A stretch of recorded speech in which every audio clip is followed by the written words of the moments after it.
سب سے پہلے مغربی ایران پر کنٹرول حاصل کرنے کا معاملہ اگر یہ دیکھیں تو ان کے مسلح فائٹرز کی کل تعداد صرف 5 سے 8 ہزار کے قریب ہے، اور جبکہ یہ جو علاقہ جس کی یہ بات کر رہے ہیں یہ 1.5 لاکھ مربع کلومیٹر سے زیادہ پھیلا ہوا ہے۔ اب 5 سے 8 ہزار بندہ 1.5 لاکھ مربع کلومیٹر کا ایریا ہے،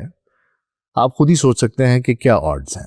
اور ایرانی پاسداران انقلاب کی لاکھوں کی فوج ان کے سامنے کھڑی ہے۔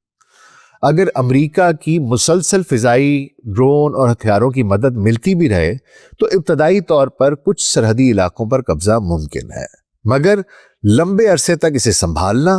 اس کو ڈیفینڈ کرنا، اس کا دفاع کرنا یہ بہت مشکل ہے۔ ماہرین کا اندازہ ہے جناب کہ اس کی کامیابی کے امکانات صرف 10 سے 15% ہیں، کیونکہ مسلسل فضائی کور اگر نہ ہوا تو پاسداران کی جوابی کارروائی انہیں فوراً واپس پیچھے دھکیل دے گی اگر ان کو شروع میں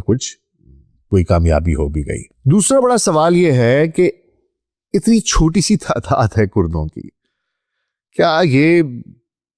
فارسیوں کو، آذریوں کو، لر کو، عرب کو، بلوچ کو، ترکمن کو، گیلکی کو،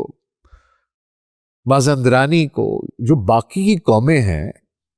ایران میں، اس کے علاوہ اور دیگر نسلیں بھی ہیں، ان کو اسلامی رژیم کے خلاف بغاوت پر اکسا سکیں گی یا نہیں؟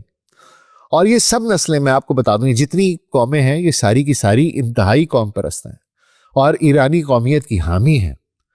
اور انہیں علم ہے کہ کردوں کی یہ علیحدگی پسند تحریک جو ہے یہ اصولوں شصولوں پہ کوئی نہیں کھڑی ہوئی۔ انہوں نے امریکہ اور اسرائیل کی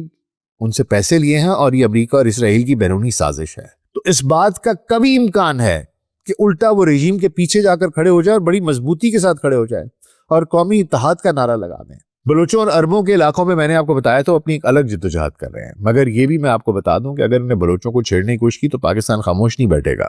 ہم پہلے اس کا بہت کچھ دیکھ چکے ہیں، اور جہاں پر لائن ڈرا کرنی ہے وی ول ڈرا لائن۔ آلریڈی طبیعت ہم نے سیٹ کی ہوئی ہے، یہ جو ہیں فتنہ الہندوستان والے، اور اگر ان کے ساتھ کوئی ان نے چھیڑخانی کرنے کی کوشش کی تو وہاں پر بھی ہم ان کو دیکھ لیں گے۔ لیکن فی الحال جیسا کہ میں نے آپ کو بتایا کہ یہ اتنے تھوڑے سے کرد ہیں، اتنی ساری قومیتیں ہیں، اور ان کو پتہ ہے کہ یہ پیسے لے کر کام کر رہے ہیں، تو میرا نہیں خیال کہ ان کے پیچھے کوئی کھڑا ہوگا۔ مجھے لگتا ہے وہ حکومت کے پیچھے کھڑے ہو جائیں گے، اور اس بات کے امکانات بہت کم ہیں، اس کو بھی 10 سے 15% سے زیادہ امکان نہیں ہے کہ وہ اس چیز میں بھی کامیاب ہو جائیں۔ امریکہ کا منصوبہ ہے کہ کرد تحریک کے نتیجے کا جو ہے اس کا تہران، اصفہان، شیراز، تبریز اور دیگر بڑے شہروں میں جب